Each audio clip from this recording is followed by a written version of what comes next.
മലപ്പുറത്ത് മണ്ണിനടിയിൽ കാൽ കുടുങ്ങിയ വീട്ടമ്മയെ രക്ഷപ്പെടുത്തി ഏറെ നേരത്തെ പരിശ്രമത്തിനൊടുവിലാണ് വീട്ടമ്മയെ രക്ഷപ്പെടുത്തി ആശുപത്രിയിലേക്ക് മാറ്റിയത്. കനത്ത മഴയെ തുടർന്നാണ് കൈനോട് മേഖലയിൽ മണ്ണിടിച്ചിലുണ്ടായത്. സോണൽ കൃഷ്ണ തയ്യാറാക്കിയ റിപ്പോർട്ടിലാണ്.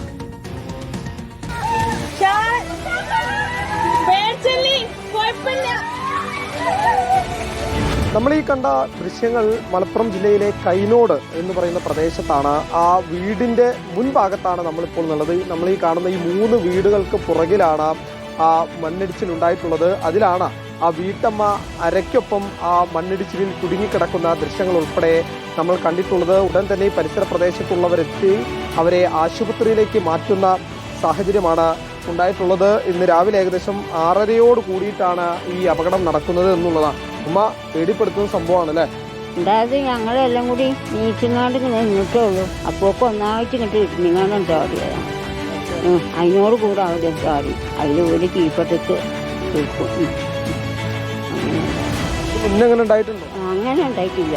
കൗൺസിലർ കൂടി നമ്മളോടൊപ്പം ചേരുന്നുണ്ട്. പേടിപ്പെടുത്തുന്ന സംഭവമാണ് അല്ലേ? ആ പേടി തന്നെയാണ്. നമ്മള് വന്നപ്പോൾ ഓര് വിളിച്ച് ഇടിഞ്ഞുകൂടാണ് വിളിച്ചപ്പോൾ അങ്ങ് വന്നപ്പോൾ അതാണ് സംഭവം. അപ്പോൾ തന്നെ ഒരു താത്ത ജസ്റ്റ് ഒന്ന് പുറത്തേക്ക് ഇറങ്ങിയിട്ടുള്ളൂ. അപ്പോൾ തന്നെ അങ്ങോട്ട് ഇടിഞ്ഞു പോയി. ഏതായാലും അവരെ രക്ഷപ്പെട്ടു. കുഴപ്പമൊന്നുമില്ല. ഹോസ്പിറ്റലിൽ എത്തിച്ചിട്ടുണ്ട്. കുഴപ്പമൊന്നുമില്ല.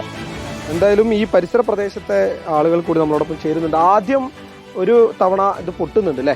പൊട്ടി ഇടിഞ്ഞതിന് ശേഷം അത് നോക്കാൻ വേണ്ടി പോയതായിരുന്നു അവര്. അതിൽ രണ്ടാമത് ഇടിഞ്ഞ് അതിന്റെ ഉള്ളിൽ പെടുന്ന സാഹചര്യം ഉണ്ടായി അല്ലേ? ആദ്യം വീണിട്ട് അവിടെ കെട്ടിക്കണ വെള്ളം ഉണ്ടായിരുന്നു. അത് ജസ്റ്റ് ഒന്ന് കൈ തോണ്ടി താഴ്ത്തി വെക്കാന്നുള്ളപ്പോഴാണ് അത് ഒന്നായിട്ട് പോയത്. പ്രശ്നമൊന്നുമില്ല. ചെറിയ മുറിവുണ്ട് കാലിന്. ഭാഗ്യമാണ്. നമ്മൾ ഈ അടി വെച്ച് നോക്കുമ്പോൾ വളരെയധികം ഭാഗ്യമാണ്.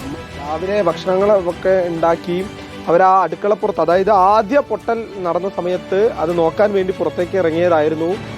പക്ഷേ അപ്പോഴാണ് രണ്ടാമതും പൊട്ടി അവരുൾപ്പെടെ താഴേക്ക് പോകുന്ന സാഹചര്യം ഉണ്ടായിട്ടുള്ളത്. നമ്മൾ ആ ദൃശ്യങ്ങൾ കണ്ടാൽ അതിൻ്റെ ഒരു തീവ്രത നമുക്ക് മനസ്സിലാകും. എന്തായാലും വലിയ പരിക്കുകളില്ല എന്നുള്ളത് ആശ്വാസകരമായിട്ടുള്ള കാര്യമാണ്. എന്തായാലും ഇവിടെ സംരക്ഷണ ഭിത്തി വേണം എന്നുള്ളതാണ് ഈ വീട്ടുകാരുടെയും പ്രധാനപ്പെട്ട ആവശ്യം. ഷഫീഖ് കർലായ്ക്കൊപ്പം ഈ സോണകൃഷ്ണ, റിപ്പോർട്ടർ, തിരൂർ.